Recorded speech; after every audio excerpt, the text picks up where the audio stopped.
Breaking news, a 6.6 magnitude earthquake has struck the waters off of northeastern Taiwan. While buildings shook in Taipei and items were knocked off shelves, no major damage was reported as of now. Taiwan is frequently affected by earthquakes due to its location on the Pacific Ring of Fire, the boundary between two major tectonic plates. Now we have Mr. Ross Feingold. He's a political analyst. He joins us live from Taipei.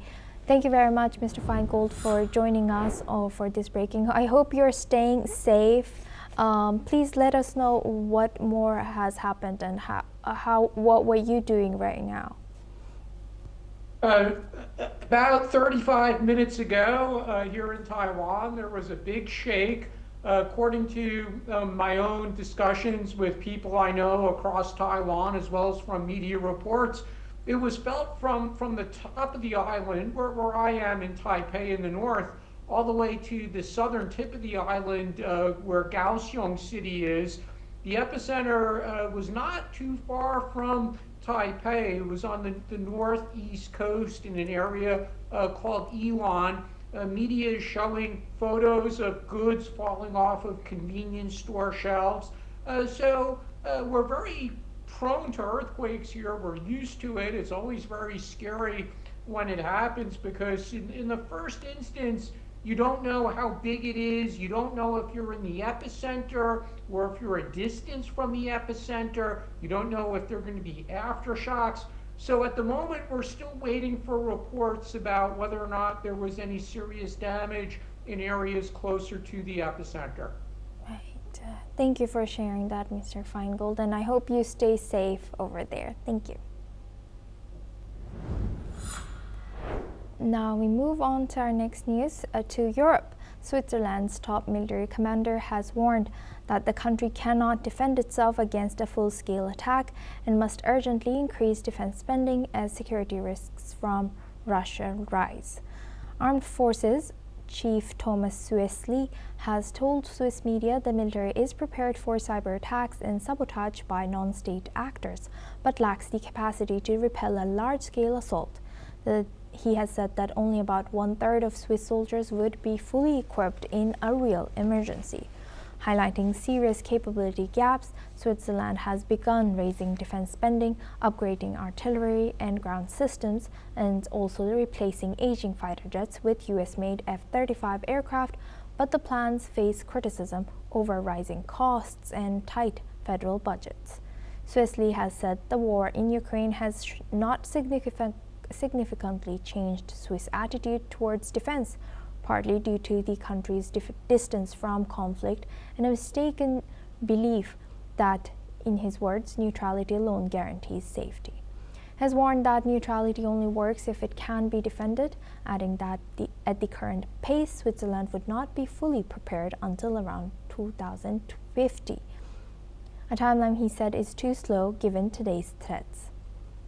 Now we welcome back Mr. Adrian Calamel. He's a terrorism scholar, joins us live from New York. Thank you very much, Mr. Calamel, for staying with us. Now looking at this, looking at Switzerland's history, should Switzerland reconsider how it defines and defends its long-standing neutrality now? Well, that is a really interesting question, Asuma, and it's an interesting development because for so long they've trained their neutrality, and that's what kept them safe. Now they're kind of looking at the situation. I mean, even during World Wars, they maintained neutrality and were relatively safe. Now, militarily, I don't know. It's going to take a long time, as you noted. It's going to take at least until 2050 until they have a ready military.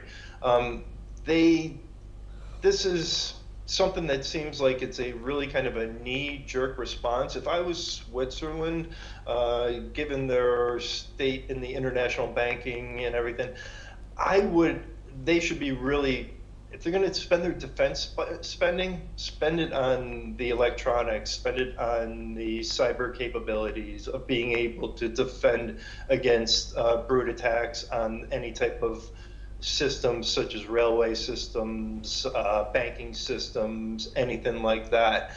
I've been wrong many times. I don't see a kinetic war, an invasion of Switzerland happening. I just don't see that.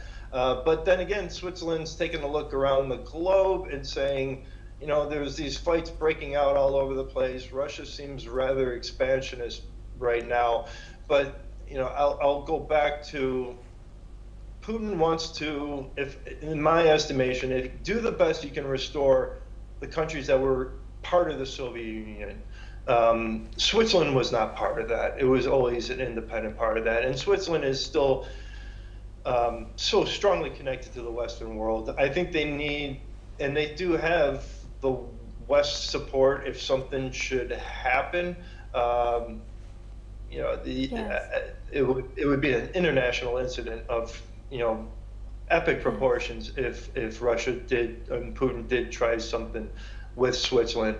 I think defense spending on that particular, on F-35s, for example, and Air Force, I don't know if that's prudent for the Swiss, if that makes sense, if you look at the country's budget. Defense. Yeah, it does, and I agree with you. It seems like it's not the most prioritized or yes, I agree with you. Anyways, going to my second question, this armed forces chief Thomas Suseli has told that we are not ready in case of emergency or attacks by Russia. So, do you think he's just fear mongering? And we have seen a lot of these kind of statements come out of European leaders these days. What do you think about that?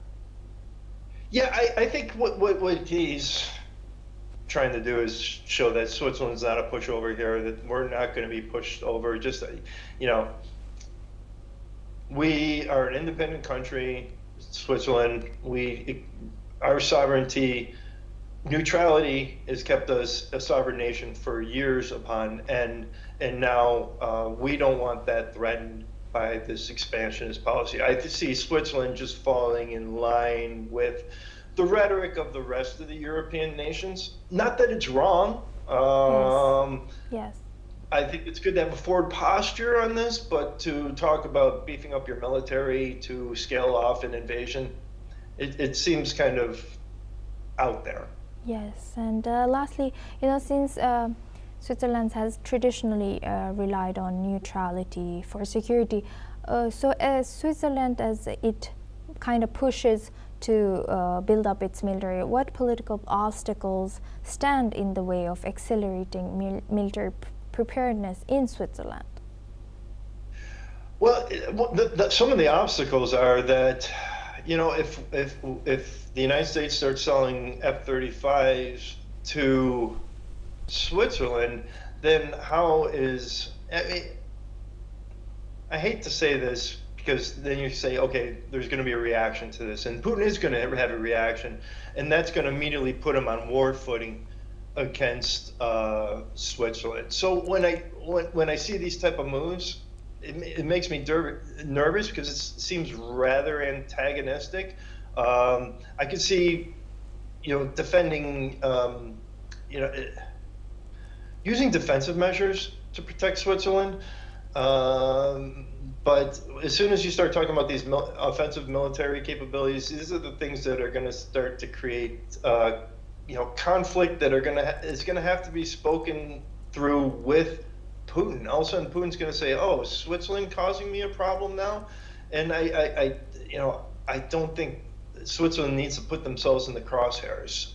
They got the rest of Europe united behind Brussels and the European Union and the UK. I think that they're aligned with them. They'll continue to message through them, work through them, but they don't want to be antagonistic towards the Russians because although it won't lead to what I think is a military attack, it'll lead to cyber attacks. And some of the places where Russia is really good is in that electronic sphere and cyber attacks, cyber communications, stuff like that. Yes, thank you for highlighting that. With that, I would like to thank Mr. Calmel for